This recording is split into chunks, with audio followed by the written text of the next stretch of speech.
ड्रामे की स्टार्टिंग में दिखाते हैं प्रेम 10 के साथ बैठा होता है। फिर प्रेम 10 को पानी देता है तो 10 उससे पीता है और कहता है कि मैंने जब अन को वहाँ ग्राउंड में बेहोश पड़े देखा तो मुझे मेरी मॉम की डेथ की याद आ गई।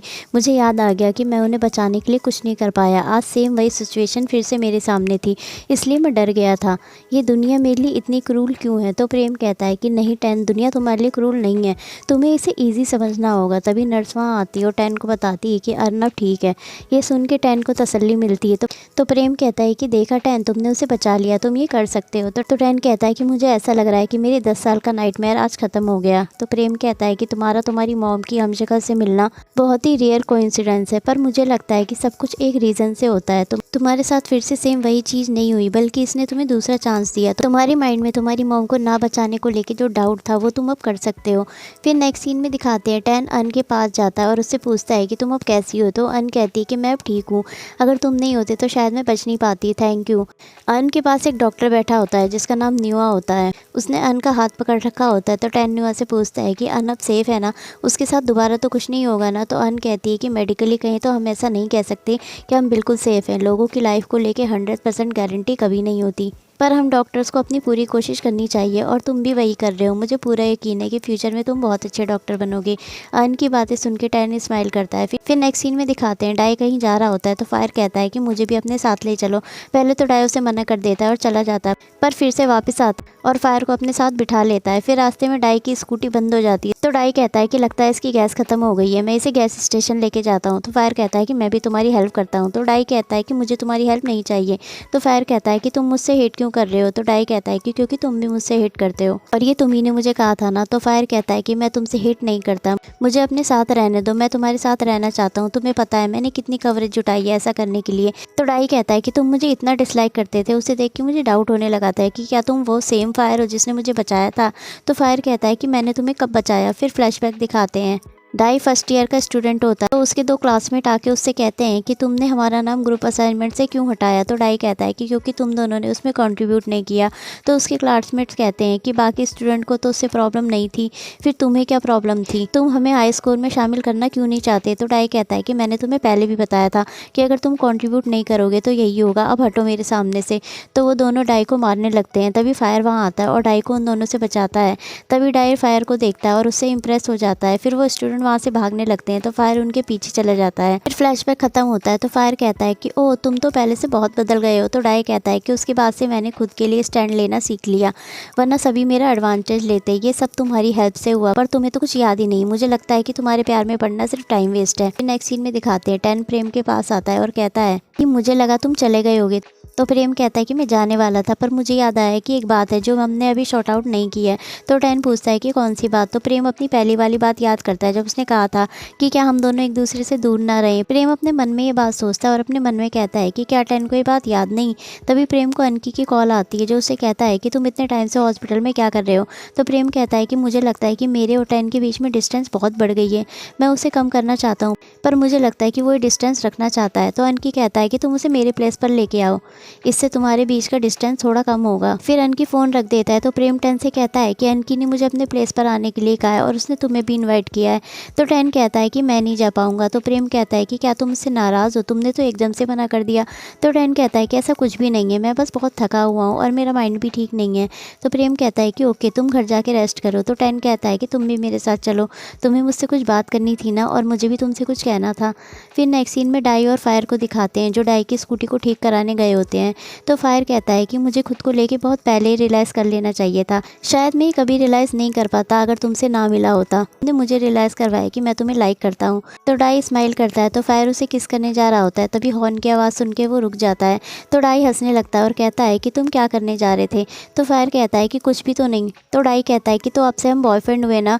तो फायर कहता है हाँ। तो डाई कहता है कि तो हम अपने निकनेम रख लेते हैं, तो तुम्हारा नाम फाई और मेरा नाम माई। तो फायर उसे माई कह के बुलाता है। तो डाई कहता है कि और तेज बोलो। तो फायर और तेज बोलता है। तो डाई कहता है कि तुम्हें पता चल गया ना कि हमारे बीच में बॉस कौन है? तो फायर कहता है कि तुम मुझे डे 1 से सबमिसिव बनाना चाहते हो। ये कह के वो दोनों हंसने लगते हैं। फिर नेक्स्ट सीन में प्रेम और 10 को दिखाते हैं जो गार्डन में होते हैं। फिर 10 प्रेम से कहता है कि जब मैं यहाँ आया था तो लोनली फील कर रहा था, या तो मैं ड्राइव करता रहता था या फ़ोन चलाता रहता था। जब मैं इन स्टार्स को देखता था तो तुम्हें मिस करता था। मैंने सोचा नहीं था कि मैं इन्हें तुम्हारे साथ देख पाऊंगा। तो प्रेम कहता है कि तुम मुझसे यही कहना चाहते थे। तो टैन कहता है कि मैंने डिसाइड कर लिया है कि अब हम पहले की तरह दूर नहीं रहेंगे। मैंने डिसाइड किया है कि अब से मैं अपने दिल की सुनूंगा, अपने ब्रेन की नहीं। आई लाइक यू, यही था जो मुझे तुमसे कहना था। तो प्रेम कहता है कि जब मैं तुम्हें डिशेज बनाना सिखाता था तो मुझे खुशी मिलती थी। मैं तुम्हारे लिए डिलीशियस फूड बना पाता था और मैं हर दिन तुम्हारे साथ डिलीशियस फूड बनाना चाहता हूँ। I like you too. तो टैन प्रेम के हाथ को किस करता है और कहता है क्या तुम मेरे लिए गाना गाओगे। तो प्रेम कहता है कि मुझे गाना गाना नहीं आता। तो टैन कहता है कि फिर हम साथ में म्यूजिक सुने। फिर वो दोनों साथ में म्यूजिक सुनने लगते हैं। तो टैन प्रेम को किस करता है और कहता है कि क्या आज रात तुम मेरे साथ रहोगे। तो प्रेम कहता है कि मैं रहना तो चाहता हूँ पर मैं अभी कंपटीशन को लेकर अपना फोकस नहीं खोना चाहता। पहले कंपटीशन हो जाए फिर हम साथ में आएंगे। तो टैन कहता है कि ओके, फिर मुझे 5 मिनट के लिए तुम्हें होल्ड करने दो। फिर प्रेम और टैन साथ में लेट जाते हैं। फिर नेक्स्ट सीन में दिखाते हैं अनकी सो रहा होता है तो मीठा उसे ब्लैंकेट उड़ाता है। तो अनकी की नींद खुलती है और वो मीठा को थप्पड़ मार देता है। तो मीठा कहता है कि मैं तो बस तुम्हें ब्लैंकेट उड़ा रहा था। तो अनकी कहता है कि तुम्हें मेरे इतने क्लोज आने की ज़रूरत नहीं थी। फिर वो रूम में देखता है और कहता है कि ये कौन सो रहा है, डाई या प्रेम।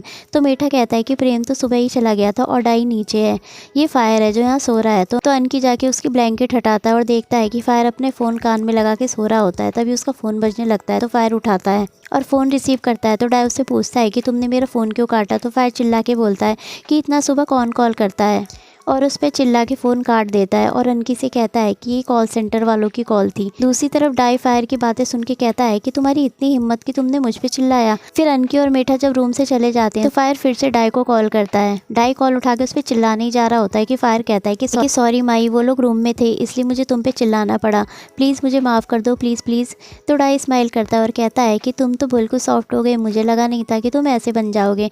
तभी डाई को अनकी की वॉइस सुनाई देती है तो वो भी चिल्ला के बोलने लगता है और फ़ोन काट देता है। फिर नेक्स्ट सीन में दिखाते हैं प्रेम टैन के घर पर ब्रेकफास्ट बना रहा होता है। तो टैन आके उसे ग्लव्स पहनाता है और उसे हक करके कहता है कि स्मेल तो बहुत ही अच्छी आ रही है। तो प्रेम कहता है कि फूड की। तो टैन कहता है कि फूड की भी और तुम्हारी भी। तो प्रेम कहता है कि तुम टेबल पर जाके बैठो, मैं ब्रेकफास्ट लेके आता हूँ। फिर प्रेम टैन को ब्रेकफास्ट देता है तो टैन उसे खाता है और कहता है कि ये तो काफ़ी डिलीशियस है, तुमने इसे दिल से जो बनाया है। फिर टैन प्रेम को एक बाइट खिलाता है और कहता है कि इसे ऐसे ही रखना। और फिर टैन प्रेम को किस करता है। तो प्रेम कहता है कि ये तुमने क्या किया। तो टैन कहता है कि मॉर्निंग किस, क्या तुम्हें फिर से एक बाइट चाहिए। तो प्रेम कहता है कि नहीं, मैं इसे खुद खा लूंगा। फिर प्रेम सॉस लेने लगता है पर वो सॉस निकल नहीं रही होती है। तो प्रेम उसे जोर से झटकता है तो सॉस टैन के फेस पर गिर जाती है। तो प्रेम उसे सॉरी बोलता है। तो टैन कहता है कि इसे क्लीन करो, मैंने अभी अपने बालों को धोया था। फिर नेक्स्ट सीन में दिखाते हैं टैन कहता है कि बाथरूम में पानी नहीं आ रहा है। तो प्रेम कहता है कि कोई बात नहीं, तुम बस अपनी गर्दन नीचे कर लो। टैन वैसे ही बैठ जाता है। तो प्रेम कहता है कि अपनी आंखें बंद कर लो वरना शैम्पू तुम्हारी आंखों में चला जाएगा। तो टैन कहता है कि जाने दो, पर मैं तुम्हें ऐसे ही देखना चाहता हूँ। फिर प्रेम उसके बाल धोने लगता है और कहता है कि मुझे जल्दी ही वापस भी जाना है। तो टैन कहता है कि इतनी जल्दी क्यों जाना है। तो प्रेम कहता है कि मुझे मेरे फ्रेंड्स के साथ कंपटीशन की प्रैक्टिस करनी है, वो टाइम वेस्ट नहीं करना चाहते। तो टैन कहता है कि मतलब मैं तुम्हें ज़्यादा नहीं देख पाऊंगा। तो प्रेम टैन के गाल पर किस करता है। तो टैन कहता है कि और करो। तो प्रेम उसे और किस करता है और कहता है कि अब मुझे जाना होगा। फिर नेक्स्ट सीन में दिखाते हैं प्रेम वापस अपने घर पर पहुंच जाता है और टैन को मैसेज करता है कि मैं घर पहुंच गया हूँ और अभी नहा के आया हूँ, तुम क्या कर रहे हो। तो टैन कहता है कि आज मेरा पूरा दिन बहुत ही बिजी था, मैं बहुत थक गया हूँ, पर मेरे लिए कोई खाना बनाने वाला नहीं है। तो प्रेम कहता है कि ये सुन के तो मुझे तुम्हारी चिंता हो रही है। तो टैन कहता है कि तुम चिंता मत करो, मैं बस तुमसे सिंपैथी लेना चाहता था, वैसे अब तुम रेस्ट करोगे। तो प्रेम कहता है कि नहीं, मैं अपने फ्रेंड के साथ प्रैक्टिस करने जा रहा हूँ। फिर नेक्स्ट सीन में दिखाते हैं डाई और फायर साथ में होते हैं। तो प्रेम उन्हें देख लेता है और उनसे पूछता है कि क्या तुम दोनों डेट कर रहे हो। तो फायर कहता है कि हाँ, पर तुम ये बात किसी को मत बताना, मैं नहीं चाहता कि मेरी मॉम को ये बात पता चले, तुम प्लीज़ टैन को भी मत बताना। तो प्रेम उन्हें ओके बोलता है। फिर नेक्स्ट सीन में दिखाते हैं प्रेम टैन से पूछता है कि तुम वापस कब आओगे, मुझे ज़्यादा वेट मत कराओ, आई मिस यू। तो टैन कहता है कि आई मिस यू टू। फिर नेक्स्ट सीन में दिखाते हैं प्रेम बाहर जा रहा होता है तो देखता है कि उसके घर के बाहर टैन होता है। उसे देख के प्रेम खुश हो जाता है और टैन उसे हक करके ऊपर उठा लेता है। तभी प्रेम को अनकी की कॉल आती है। तो प्रेम कहता है कि सॉरी, मुझे भी जाना पड़ेगा। तो टैन कहता है कि मैं आज फ्री हूँ, क्या मैं भी तुम्हारे साथ चल सकता हूँ। तो प्रेम कहता है कि पता नहीं अनकी को ये अच्छा लगेगा या नहीं, उसे पसंद नहीं कि उसके रूम में मेरे और डाई के अलावा कोई आए। तो टैन कहता है कि प्लीज़ मुझे अपने साथ ले चलो, मैं इतनी दूर से ट्रैवल करके तुमसे मिलने आया हूँ। तो प्रेम उसे हाँ बोल देता है। फिर नेक्स्ट सीन में दिखाते हैं डाई अनकी के रूम में होता है और फायर से चैट कर रहा होता है। फायर डाई से कहता है कि मुझे कुछ दिन के लिए घर जाना है, तो तुम थोड़ी देर के लिए मुझसे मिलने आ जाओ। तो डाई अनकी से कहता है कि मैं बाहर से कुछ खाने के लिए लेने जा रहा हूँ, थोड़ी देर में आ जाऊँगा। तो अनकी कहता है कि तुम कहीं और जा रहे हो क्या। तो डाई कहता है कि तुम मुझ पर शक कर रहे हो, मुझे तो बस भूख लगी है, तुम्हें पता है ना, जब मुझे भूख लगती है तो मुझे गुस्सा आता है, और अगर मुझे गुस्सा आएगा तो मैं कॉन्सेंट्रेट नहीं कर पाऊंगा, इसलिए मैं जा रहा हूँ कुछ खाने के लिए। फिर डाई वहाँ से चला जाता है। फिर थोड़ी देर बाद प्रेम वहाँ आता है और अनकी से पूछता है कि डाई कहाँ है। तो अनकी कहता है कि वो कुछ खाने के लिए लेने गया है, तुम अंदर आओ। तो प्रेम कहता है कि मेरे साथ टैन भी यहाँ आया है। फिर टैन वहाँ आता है तो प्रेम कहता है कि टैन मुझे आज सरप्राइज़ देने यहाँ आया था, पर मैं तुम्हारे साथ ये प्लान कैंसिल नहीं करना चाहता था, इसलिए मैं इसे साथ ले आया, पर अगर तुम्हें कोई प्रॉब्लम है तो इट्स ओके। तो अनकी कहता है कि मुझे कोई प्रॉब्लम नहीं है, तुम अंदर आ जाओ। तो टैन और प्रेम अंदर आ जाते हैं। फिर नेक्स्ट सीन में डाई और फायर को दिखाते हैं जो साथ में खाना खा रहे होते हैं। तो फायर कहता है कि अगर हम मेरे रूम में चल के बात करें तो ज़्यादा अच्छा रहेगा। तो डाई कहता है कि नहीं, अनकी को पता चल जाएगा।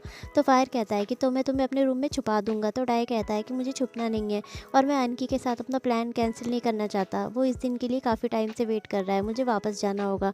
तो फायर कहता है कि मैं अपनी मॉम को सब बताना चाहता हूँ, मैं उनसे और छुपाना नहीं चाहता, पर मुझे डर है कि वो इसे एक्सेप्ट नहीं करेंगी। तो डाई कहता है कि तुम्हें मेरी स्टोरी जाननी है, जब मैंने अपने फादर को इसके बारे में बताया। तो फायर कहता है कि तुम इतने एक्सट्रीम हो, तुम्हारे पेरेंट्स ने तो तुम्हें एक्सेप्ट कर ही लिया होगा। तो डाई कहता है कि मेरे फादर ने तब से मुझसे बात नहीं की है, पहले तो मुझे बहुत हर्ट हुआ, पर अब मैंने इसकी आदत डाल ली है और मुझे खुद को एक्सेप्ट करके अच्छा लगा। मुझे किसी से छुपने की ज़रूरत नहीं है और मैं चाहता हूँ कि तुम भी वो चूज़ करो जो तुम्हारे लिए अच्छा हो, क्योंकि आगे के कॉन्सिक्वेंस के लिए भी तुम्हें रेडी रहना होगा। फिर नेक्स्ट सीन में दिखाते हैं टैन प्रेम से कहता है कि तुम्हें पता है कि ऐसी क्या चीज़ है जो डॉक्टर और शेफ दोनों करते हैं। तो प्रेम कहता है कि नहीं। तो टैन कहता है कि हमें अपने नेल ट्रिम करने पड़ते हैं और तुमने तो अपने नेल ट्रिम कर रखे हैं, मैं तुम्हें रिवॉर्ड देता हूँ। और ये कह के टैन प्रेम के हाथों पर किस करता है। तो प्रेम कहता है कि तुमने क्यों किया, मैं तुम्हें पनिश करूंगा। और प्रेम टैन के गाल पर किस करता है। अनकी उन दोनों को पीछे बैठ के देख रहा होता है तो वो कहता है कि मैं जाके डाई को लेके आता हूँ, उसे गए हुए काफ़ी टाइम हो गया है, तुम दोनों अकेले रहो। और ये कह के अनकी वहाँ से चला जाता है। फिर नेक्स्ट सीन में डाई को दिखाते हैं जो कहता है कि अब मुझे जाना चाहिए वरना अनकी को शक हो जाएगा। तो फायर डाई के फॉरहेड पर किस करता है और कहता है कि मैंने तुम्हें रिचार्ज किया है तुम्हारी प्रैक्टिस के लिए। अनकी उन दोनों को नीचे से देख लेता है और वापस रूम में आ जाता है और प्रेम से कहता है कि मैंने डाई और फायर को साथ में देखा, फायर ने डाई के फॉरहेड पर किस भी किया। ये सुन के टैन शॉक हो जाता है पर प्रेम कोई रिएक्शन नहीं देता। तो अनकी प्रेम से कहता है कि तुम्हें देख के मुझे ऐसा क्यों लग रहा है कि तुम्हें ये बात पहले से पता थी। तभी डाई वहाँ आता है तो अनकी डाई से कहता है कि तुम सच में सामान लेने गए थे या फिर तुम फायर के साथ थे। तो डाई कहता है कि मैं फायर के साथ क्यों रहूँगा, वो तो मुझे हेट करता है।